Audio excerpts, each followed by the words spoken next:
Hello everyone, welcome back to my channel. आज के इस वीडियो में हम लोग वैलिडेट करेंगे यूज़र लॉगिन फॉर्म को। और यहाँ पे रिएक्ट हुक फॉर्म हम लोग नहीं यूज़ कर रहे हैं क्योंकि जो अभी लेटेस्ट वर्जन हम लोग का आया है रिएक्ट 19, उसके साथ कुछ डिपेंडेंसीज इशू है। और जब तक वो डिपेंडेंसी इशूज रिजॉल्व नहीं होते हैं तब तक हम लोग एडजस्ट करते हैं जॉड वैलिडेशन के साथ। प्रीवियस सेशन में हम लोगों ने इंस्टॉल किया था जॉड को, और ये है हमारा VS कोड। और इसके अंदर में आकर के देख लेते हैं हम लोग। यहाँ पे पैकेज डॉट जेसन है और इसके अंदर में आपको यहाँ मिल जाएगा जॉड। ऑलराइट, तो जॉड हमारा सक्सेसफुली इंस्टॉल्ड है। और जॉड के साथ हम लोग जॉड स्कीमा क्रिएट करेंगे। और जो फर्स्ट स्कीमा बनाएंगे हम लोग वो बनाएंगे यूजर लॉगिन फॉर्म के लिए। So let's come to our project structure, और inside the app folder let's create a new folder. और इस फोल्डर का नेम हम लोग रख लेते हैं यहाँ पे लिव। और इस लिव के अंदर में एक फाइल क्रिएट कर लेते हैं। फाइल का नाम रख लेते हैं हम लोग जॉड स्कीमा डॉट JSX। और सबसे पहले हम लोगों को जो स्कीमा बनाना है वो लॉगिन फॉर्म के लिए है। तो लॉगिन फॉर्म में देखो हमारे पास दो फील्ड है, एक है ईमेल आईडी और एक है पासवर्ड, और ये दोनों रिक्वायर्ड फील्ड होना चाहिए। तो यहाँ पे हम लोग आ जाते हैं और करते हैं इंपोर्ट जेड फ्रॉम जॉड, और यहाँ से कर लेते हैं एक्सपोर्ट। और जो बनाएंगे हम लोग वो बनाएंगे लॉगिन स्कीमा, और यहाँ पे हम लोग क्रिएट करेंगे z dot object. And inside this object we have to pass the schema.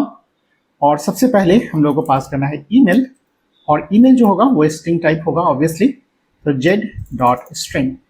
और इसका अगर मिनिमम लेंथ रखना चाहो तो आप यहाँ पे मिनिमम सेट कर दो कि 5 कैरेक्टर मिनिमम होना चाहिए। और अगर कुछ एरर मैसेज होता है तो यहाँ पे हम लोग मैसेज भी डाल देंगे कि minimum 5 character required. Alright, and the next one is password. तो यहाँ पे सेकेंड फील्ड ले लो पासवर्ड, और ये भी हमारा स्ट्रिंग होगा। तो यहाँ पे हम लोग कर लेते हैं जेड डॉट स्ट्रिंग। एंड इसके लिए भी मिनिमम अगर लेंथ रखना चाहो तो मिनिमम हम लोग कर लेते हैं कि यहाँ पे 4 होना चाहिए। और अगर 4 नहीं होता है तो एरर मैसेज यहाँ पे हम लोग शो करवा देंगे। तो मैसेज, और मैसेज के अंदर लिख लेते हैं हम लोग कि मिनिमम 4 कैरेक्टर रिक्वायर्ड। और यहाँ पे एक हमने कॉमा छोड़ दिया है, और यहाँ पे जो एक्सपोर्ट करेंगे ना इसको हमें कर लेना है कॉन्स्ट। अब हमारा लॉगिन स्कीमा बन करके तैयार है, और इसको सेव कर लेते हैं और यूज़ करते हैं लॉगिन फॉर्म के अंदर में। अब यहाँ पे हम लोग इंपोर्ट कर लेते हैं लॉगिन स्कीमा को। तो यहाँ से आप इंपोर्ट कर लो login schema. So here is our login schema from लिव। ऑलराइट, तो स्कीमा तो हमें मिल गया।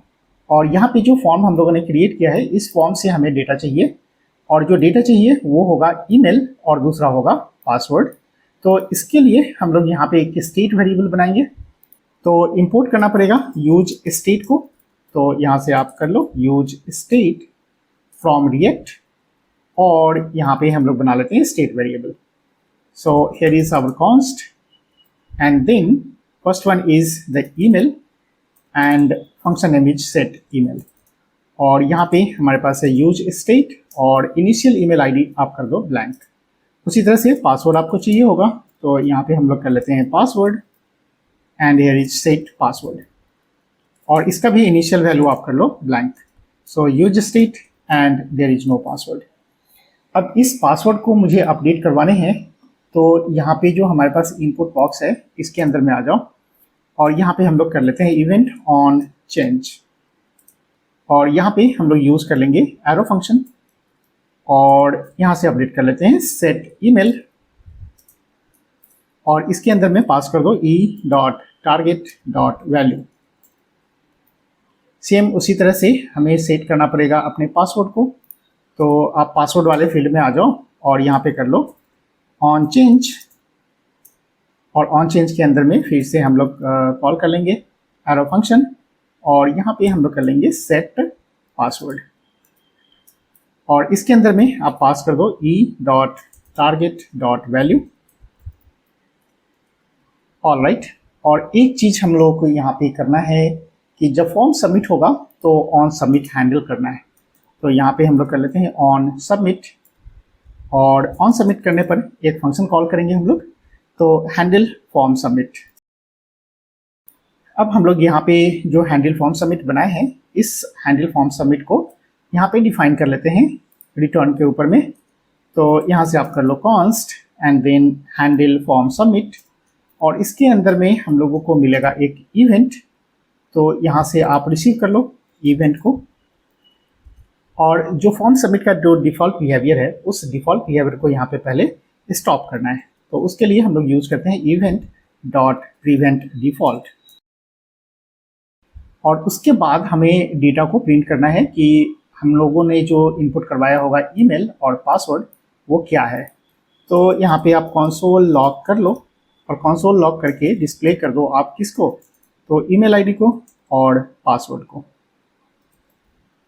तो जो भी आपने ईमेल और पासवर्ड डाला होगा टेक्स्ट बॉक्स के अंदर में, वो आपको कंसोल के ऊपर मिल जाएगा। So let's come back to our browser and check whether it is working और नॉट। इससे पहले तो हम लोग मिनिमाइज कर लेते हैं। ऑल राइट, और इसे चेक करने के लिए सबसे पहले तो आप इंस्पेक्ट विंडो को ओपन कर लो, और यहाँ पे मिलेगा आपको कंसोल, और पहले इस विंडो को तो आप क्लियर कर लो। यहाँ पे हम लोग डालते हैं ईमेल आईडी, और ईमेल में हम लोग डाल देते हैं test@gmail.com, एंड पासवर्ड डालते हैं एडमिन, और यहाँ से करते हैं क्लिक लॉगिन। तो यहाँ पे देखो हम लोगों को मिल गया ईमेल आईडी एंड पासवर्ड। अब ये जो डेटा हम लोगों ने रिसीव किया फॉर्म के ऊपर में, इसे मुझे वैलिडेट करवाना है जॉट के थ्रू, कि जॉट का जो हम लोगों ने स्कीमा डिज़ाइन किया है ना, उस डिज़ाइन को ये सेटिस्फाई करता है या नहीं करता है। तो उसके लिए हम लोगों ने यहाँ पे ऑलरेडी इंपोर्ट करके रखा है लॉगिन स्कीमा को। तो यहाँ पे हम लोग स्कीमा के अंदर में इस डेटा को पास करेंगे और चेक करेंगे कि ये हमारा सेटिस्फाई करता है स्कीमा को या नहीं करता है।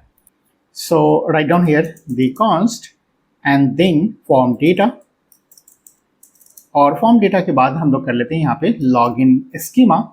सो here is our login schema dot parse, और इसके अंदर में हम लोग पास कर देंगे अपने डेटा को। तो हमारे पास जो डेटा है वो है, एक तो ईमेल हो गया और एक हो गया पासवर्ड, और इसके बाद जो भी फॉर्म डेटा आएगा, इस फॉर्म डेटा को आप यहाँ पे प्रिंट कर लो। तो console log and then find out the form data. और स्कीमा यहाँ पे ध्यान रखना कि स्कीमा के अंदर में हम लोगों ने बोला था कि जो ईमेल आईडी होगा वो मिनिमम 5 कैरेक्टर का होना चाहिए। तो अगर आप यहाँ पे आओ लॉगिन के ऊपर में, और यहाँ से हम लोग 5 कैरेक्टर नहीं डालते हैं, यहाँ पे डालते हैं सपोज 3 कैरेक्टर्स, और पासवर्ड भी कुछ डाल देते हैं और चेक करते हैं लॉगिन को। तो ईमेल हम लोगों ने यहाँ पे सेट करके रखा था टाइप के लिए कि लॉगिन फॉर्म में जाओगे तो आपका जो इनपुट टाइप था ना वो था ईमेल, है ना। तो ईमेल यहाँ पे हम लोगों को बताना पड़ेगा कि उसके अंदर में @ होना ज़रूरी है, और यहाँ पे डाल दिया D and then click on login.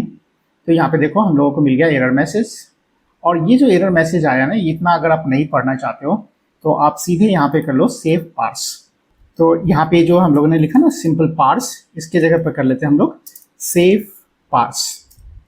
तो सेव पार्स क्या करेगा, ये या तो सक्सेस रिटर्न करेगा या फिर फेल्योर रिटर्न करेगा, यानी ट्रू फॉल्स के केस में हम लोगों को रिजल्ट मिल जाएगा। तो अगर सक्सेस वैल्यू ट्रू हो जाता है, इसका मतलब है कि ये हमारे स्कीमा को सेटिस्फाई किया। अगर सक्सेस फेल हो जाता है, फॉल्स हो जाता है, इसका मतलब है कि हमारा जो स्कीमा है उसको ये सेटिस्फाई नहीं कर रहा है ना। तो यहाँ पे हम लोग सेव कर लेते हैं, और सेव करने के बाद पहले तो आप इसे रिफ्रेश करो, और यहाँ से हम लोग इसको भी पहले क्लियर कर लेते हैं, और यहाँ डालते हैं a@d एंड देन यहाँ पे पासवर्ड आप कुछ भी डाल दो, और क्लिक करो लॉगिन के ऊपर में। तो यहाँ पे देखो सक्सेस फॉल्स हो गया, इसका मतलब है कि हमारे स्कीमा को ये सेटिस्फाई नहीं किया। 5 कैरेक्टर मिनिमम होना चाहिए था। तो आप यहाँ पे अगर डाल देते हो डी एंड देन यहाँ पे हम लोग डाल दिए .com, और इसको अब हम लोग क्लिक करते हैं तो मुझे डेटा मिल गया सक्सेस ट्रू, और यहाँ पे हमको डेटा भी मिल गया। देखो यहाँ पे हमारे पास डेटा है, और डेटा हमारे पास है ईमेल एंड पासवर्ड। इसका मतलब कि अगर हमारा सक्सेस वैल्यू ट्रू होगा तभी इस डेटा को मुझे सबमिट करवाना है, और अगर ये फॉल्स होता है तो फॉर्म को इनवैलिड कर देना है ना। तो आप यहाँ पे मैसेज भी शो करवा सकते हो, और मैसेज शो कराने के लिए आप यहाँ पे पहले चेक कर लो कि फॉर्म डेटा का सक्सेस वैल्यू कितना आता है ना। तो यहाँ पे हम लोग चेक कर लेंगे कि अगर form data dot success is equals to false, है ना। तो फॉल्स हो जाता है तो कंसोल पे हम लोग कर देंगे यहाँ पे कि इनवैलिड फॉर्म, एल्स यहाँ पे मैसेज कर देते हैं console.log और इसमें कर लेते हैं फॉर्म इज वैलिड। और ये जो बाकी जो दो कंसोल हम लोग यूज़ करें इसको अभी हम लोग कमेंट कर देते हैं ताकि आप कंफ्यूज ना करो। अब फिर से वापस आ जाओ और यहाँ पे है हमारे पास सेम डेटा, इसी पे हम लोग करते हैं लॉगिन, तो फॉर्म इज़ वैलिड, राइट। और यहाँ से अगर मैं डिलीट कर देता हूँ और फिर करते हैं लॉगिन तो यहाँ पे आता है इनवैलिड फॉर्म, राइट। तो ये जो इन्फॉर्मेशन आया मैं चाहता हूँ कि इस फॉर्म के ऊपर में ही आए, क्योंकि ये तो टेस्टिंग हो गया हमारा कंसोल के ऊपर, लेकिन जो रिजल्ट आना चाहिए वो यहाँ पे हमको आना चाहिए कि फॉर्म वैलिड है या इनवैलिड है। तो यहाँ से हम लोग क्या करेंगे, एक एरर मैसेज को ले लेंगे और उसके लिए भी स्टेट वेरिएबल बना लेते हैं हम लोग। तो const and errors and set errors, और यहाँ पे हम लोग कर लेते हैं यूज स्टेट और इनिशियल एरर वैल्यू जो होगा वो ब्लैंक होगा। अब यहाँ पे जो वैल्यू हम लोग चेक करेंगे कि अगर सक्सेस फॉल्स हो जाता है इसका मतलब है कि एरर मैसेज को अपडेट करवा देना है ना। तो यहाँ से हम लोग कंसोल नहीं करवाएंगे और यहाँ से कर लेते हैं हम लोग सेट एरर्स, राइट। और सेट एरर्स के अंदर में ये जो मैसेज लिखा था ना इनवैलिड फॉर्म, इसको पास कर दिया। और अगर नहीं होता है तो एल्स करके हम लोग कर देंगे उस एरर को रिमूव। तो यहाँ पे कर लेंगे सेट एरर्स और सेट एरर्स के अंदर में पास कर देंगे ब्लैंक वैल्यू, है ना। तो अगर हमारा सक्सेस फॉल्स हो जाता है तब तो ये मैसेज रहेगा इनवैलिड फॉर्म, अदरवाइज उसके अंदर में वैल्यू कुछ नहीं रहेगा, ब्लैंक रहेगा। अब इस एरर मैसेज को मुझे रेंडर करवाने हैं स्क्रीन के ऊपर। तो यहाँ पे है हमारे पास यूज़र लॉगिन और मैं उसके नीचे में चाहता हूँ कि मैसेज को, एरर मैसेज को शो करूँ। तो यहाँ पे जो हमारे पास आइकन था, आइकन के नीचे में हम लोग यहाँ पे कंडीशनल रेंडर का यूज़ करेंगे। तो यहाँ पे हम लोग चेक कर लेते हैं कि एरर्स अगर होगा then only we have to display the error message. तो यहाँ पे एक पैराग्राफ बना लो और इस पैराग्राफ के अंदर में हम लोगों को डिस्प्ले कर देना है जो भी एरर का मैसेज होगा, है ना। तो उस मैसेज को करने के लिए मैं यहाँ पे करता हूँ रेंडर और यहाँ पे हम लोग यूज़ करेंगे टेम्पलेटिंग का। तो बैकटिक एंड देन $, और इसके अंदर में जो भी हमारे पास एरर होगा उस एरर मैसेज को शो कर दो, ठीक है। तो इस एरर मैसेज के अंदर में सेट क्या हो रहेगा यहाँ पे इनवैलिड फॉर्म, तो वो इनवैलिड फॉर्म आ जाएगा। और इसके लिए आप स्टाइलिंग करना चाहो तो यहाँ पे आप स्टाइलिंग भी डाल दो। तो स्टाइलिंग करने के लिए क्लास नेम और यहाँ पे हम लोग सेट करेंगे क्लास नेम। तो क्लास नेम क्या करें, तो यहाँ पे जो टेक्स्ट का कलर होगा वो तो रेड होना चाहिए, तो मैं यहाँ पे कर देता हूँ टेक्स्ट रेड और वैल्यू कर लेते हैं 600। और अगर आप यहाँ पे फॉन्ट को भी बड़ा करना चाहते हो थोड़ा सा तो फॉन्ट बड़ा कर सकते हो। तो टेक्स्ट कर लेते हैं हम लोग एक्सेल और अगर बैकग्राउंड सेट करना चाहो तो आप बीजी भी कर लो और बीजी कर लेते हैं हम लोग सपोज स्काई, लाइट कलर ही रखते हैं 300 एंड देन सेव इट। और अब आते हैं हम लोग अपने फॉर्म के ऊपर में और यहाँ से पहले इसे रिमूव करो और क्लिक करते हैं लॉगिन फॉर्म के ऊपर में। तो यहाँ पे देखो इनवैलिड फॉर्म आ गया। अब इस मैसेज को अगर आप चाहते हो कि सेंटर में दिखाए तो सेंटर में करने के लिए हम लोग टेक्स्ट सेंटर कर लेंगे, दैट्स सिंपल।